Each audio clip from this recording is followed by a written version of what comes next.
जो बोदोगे वही काटोगे, ये कहावत तो आपने सुनी ही होगी। आज ये कहावत अफगानिस्तान पर बिल्कुल फिट बैठती है। ये चीज जो है ये अब नाकाबिले बर्दाश्त हो गई है।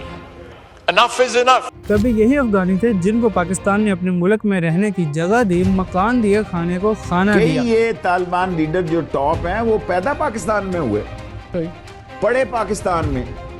इसमें तो पाकिस्तान की खिदमत हैं कि इनको हमने तालीम दी और अब भी कई पढ़ रहे होंगे। लेकिन वक्त का पहिया घूम गया। आज वही अफगानिस्तान पाकिस्तान के लिए सबसे बड़ा हेडेक बन गया है। आप हिंदुस्तान से ये अच्छी बात है, अगर तुम पाकिस्तान से होता ये तो अच्छी बात नहीं था।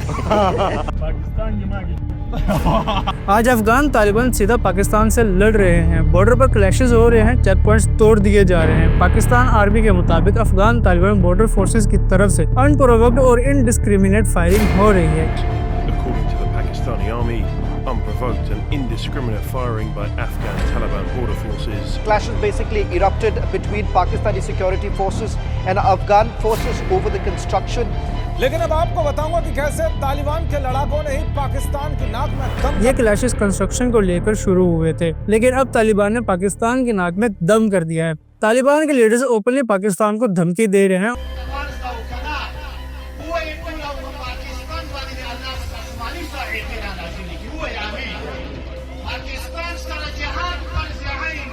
और अभी तक आपने इंटरनेट पर सुन ही लिया होगा कि अफगानिस्तान के सिटी काबुल में एयर स्ट्राइक्स देखने को मिली है। आज की इस वीडियो में हम देखेंगे कि इस स्ट्राइक के पीछे क्या डोनाल्ड ट्रंप का बेगराम एयरबेस वापस मांगना है और पाकिस्तान के इसमें क्या रोल है, या फिर पाकिस्तान के 2021 में तालिबान से की जाने वाली नेगोशिएशंस है, या फिर पाकिस्तान का 2021 में तालिबान को सपोर्ट करके उनकी गवर्नमेंट बनाना है, या फिर यूएस अफगान कॉन्फ्लिक्ट को रुकवाना है, या फिर इस स्ट्राइक की वजह अमेरिका का पाकिस्तान को अमरान मिसाइल देना है, या फिर इस सब के पीछे इंडिया का हाथ है और इन सब से इंडिया को क्या फायदा होने वाला है। वीडियो को एंड तक देखिए, सब समझ जाओगे।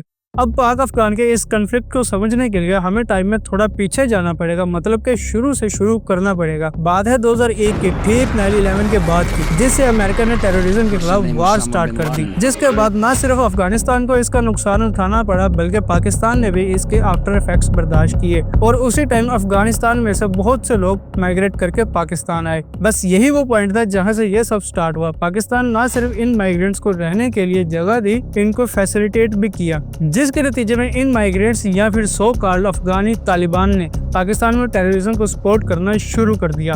आज टीटीपी और तालिबान की लड़ाई पाकिस्तान की आर्मी और गवर्नमेंट से ही है। बलूचिस्तान वाले इशू को लेकर जहां वो बोलते हैं कि वो ड्यूरल लैंड को नहीं मानते और बलूचिस्तान और केपी के अफगानिस्तान को वापस किया जाए, जिसकी वजह से पाकिस्तान ने बारहा दहशतगर्दी के हमलों को बर्दाश्त किया और मुज़ाकरात करने की कोशिश की, लेकिन नाकाम रहे। फिर 2021 में इमरान खान की हुकूमत ने अफगान यूएस कॉन्फ्लिक्ट को रुकवाने की पूरी कोशिश की, और फिर जब तालिबान 2.0 ने 2022 में अफगानिस्तान पर पूरा कब्जा कर लिया तो पाकिस्तान ने सोचा कि उनकी सबसे बड़ी जीत है। इमरान खान ने खुद कहा था, गुलामी की जंजीरें तोड़ना ज्यादा मुश्किल होता है, जो अभी अफगानिस्तान में गुलामी की जंजीरें तो तोड़ दी उन्होंने। और पाकिस्तानी मीडिया ने इसे अपनी स्ट्रेटेजिक विक्ट्री करार दे दिया था। जब वो तालिबान की हुकूमत आई तो ये पहली दफा एक ऐसी हुकूमत आई जो प्रो पाकिस्तान थी। हमारे इनसे ताल्लुकात थे क्योंकि हमने इनकी अमेरिकन से भी और गनी हुकूमत से भी उन्हें लगा कि काबुल उनकी हर बात सुनेगा, चाहे बॉर्डर इशू हो, ट्रेड रूट हो। लेकिन कुछ महीने बाद सब उल्टा हो गया। तालिबान ने सबसे पहले ड्यूरल लाइन को मानने से इनकार कर दिया। अब जिन लोगों को नहीं पता तो मैं बताता चलूं, 1893 में ब्रिटिशर ने अफगानिस्तान और ब्रिटिश इंडिया के बीच एक लाइन खींची थी। इसी लाइन को ड्यूरल लाइन कहते हैं। प्रॉब्लम ये थी कि इस लाइन के दोनों तरफ पश्तून लोग रहते थे, हाफ अफगानिस्तान में और हाफ पाकिस्तान में।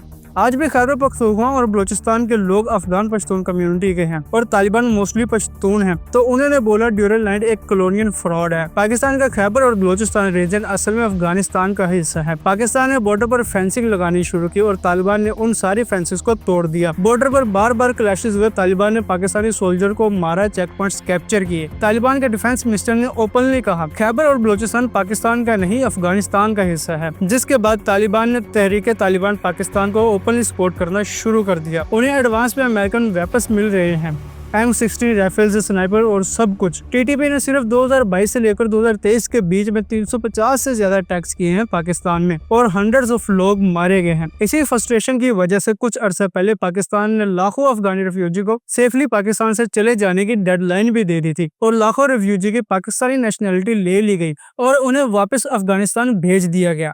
और तालिबान ने इस पर भी धमकी दी। रिजल्ट, पाकिस्तान के अंदर पश्तून लोग भी खिलाफ हो गए। तालिबान के लीडर्स कह रहे हैं पाकिस्तान इस्लामिक कंट्री नहीं है, अगर सुधरा नहीं तो बांग्लादेश जैसे हालात हो जाएंगे। इंटरनेट और सोशल मीडिया पर जितने भी रूमर फैल रहे हैं कि आमिर मुत्तकी इंडिया गए इसलिए पाकिस्तान ने ये स्ट्राइक्स की, या फिर जो तालिबान ने पाक आर्मी पर अटैक किया उसके पीछे डोनाल्ड ट्रंप का अगेन बगराम एयरबेस में इंटरेस्ट दिखाना है। जी हाँ, वही डोनाल्ड ट्रंप जो आज से कुछ अर्सा पहले अमेरिका के प्रेसिडेंट जो बाइडेन को क्रिटिसाइज किया करता था अफगान यूएस वार की वजह से, जिसका कहना था कि अमेरिका की इकोनॉमी को बर्बाद किया जा रहा है और अमेरिका के लोगों का पैसा वेस्ट हो रहा है बगराम जैसी एयरबेस को बिल्ड करके, या फिर अमेरिका ने पाकिस्तान को अमरान मिसाइल दिए इसलिए तालिबान ने पाक आर्मी पर हमला किया। All the rumours are bullshit. Bagram airbase की बात करें तो वो ट्रंप इसलिए वापस चाहता है क्योंकि वहां पर अमेरिका और नाटो का अच्छा खासा पैसा लगा है और अमेरिका इस एयरबेस के चलते चाइना पर नजर रखना चाहता है।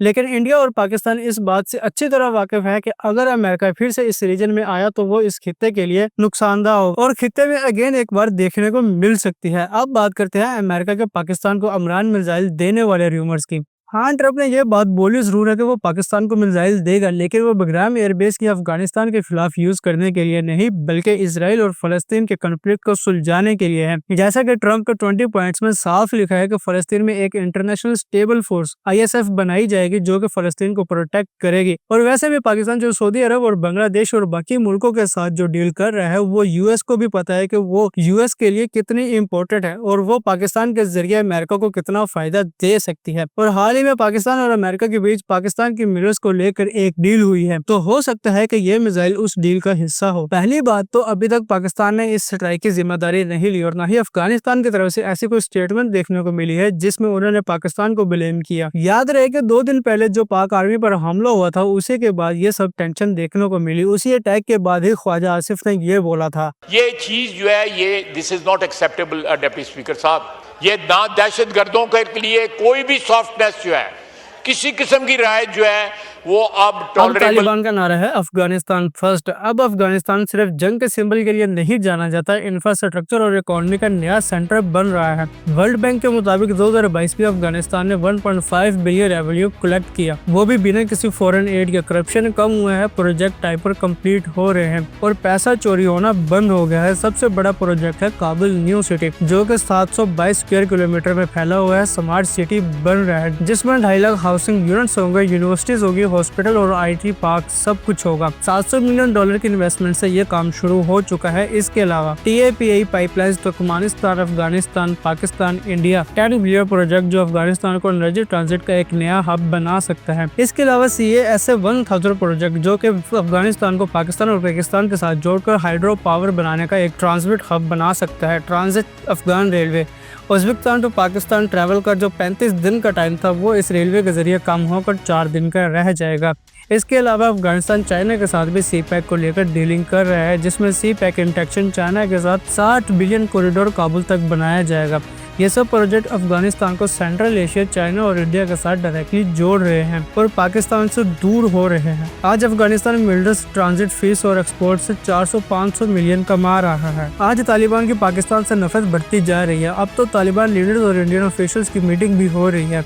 अगर इंडिया अपनी गुडविल को स्मार्ट डिप्लोमेसी में बदल दे तो अफगानिस्तान उसका सबसे बड़ा स्ट्रेटेजिक एसेट बन सकता है पाकिस्तान के खिलाफ। और रिपोर्ट्स के मुताबिक इंडिया तालिबान के नेटवर्क का यूज करके पाकिस्तान के मिलिटेंट को खत्म करना चाहता है जो कि इंडिया के खुद जनरल के मुंह से निकले हुए अल्फाज हैं, जिससे यह जाहिर होता है कि इंडिया पाकिस्तान के खिलाफ अपनी इंटेलिजेंस लाना चाहता है अफगानिस्तान में, जिससे उसको पाकिस्तान के बॉर्डर तक एक्सेस मिल जाएगी और इसके बदले में इंडिया अफगानिस्तान को एड और प्रोजेक्ट भी देना चाहता है। इंडिया इनको गंदम की सप्लाई की ऑफर कर सकता है जो कि इंडिया ने पहले भी की हुई है। ये इंडिया के लिए सबसे बड़ी स्ट्रेटेजिक विक्ट्री हो सकती है, लेकिन होगी नहीं क्योंकि आज इंडिया पूरी दुनिया में आइसोलेटेड फील कर रहा है क्योंकि अमेरिका ने इंडिया पर टैरिफ लगाए, जिसके अलावा नेपाल में जो भी कंडीशन हुई वो सब का ब्लेम इंडिया पर लगा। बांग्लादेश में जो कंडीशन हुई उसका सारा ब्लेम इंडिया पर लगा और मालदीव जैसे मुल्क भी इंडिया को ब्लेम कर रहे हैं। इस वजह से ये जो अब आप अफगान और इंडिया के ताल्लुकात देख रहे हैं ये टेम्परेरी है, परमानेंट नहीं रहने वाले। ऐसे ताल्लुकात हमें इंडिया और अफगानिस्तान के पहले भी देखने को मिले हैं, लेकिन याद रहे नेचुरली जो फ्रेंड है वो पाकिस्तान और अफगानिस्तान आपस में है। ठीक है, कुछ प्रॉब्लम्स आई हैं इन दोनों के बीच में, लेकिन वो बहुत जल्द सॉर्ट आउट हो जाएंगी। और सबसे बड़ी बात, इस पूरी कहानी ने एक चीज तोड़ दी है इस्लामिक उम्मा का इल्यूजन। आज अफगानिस्तान के डेवलपर ने सब मुस्लिम कंट्रीज को परेशान कर दिया है। तो आपका क्या कहना है?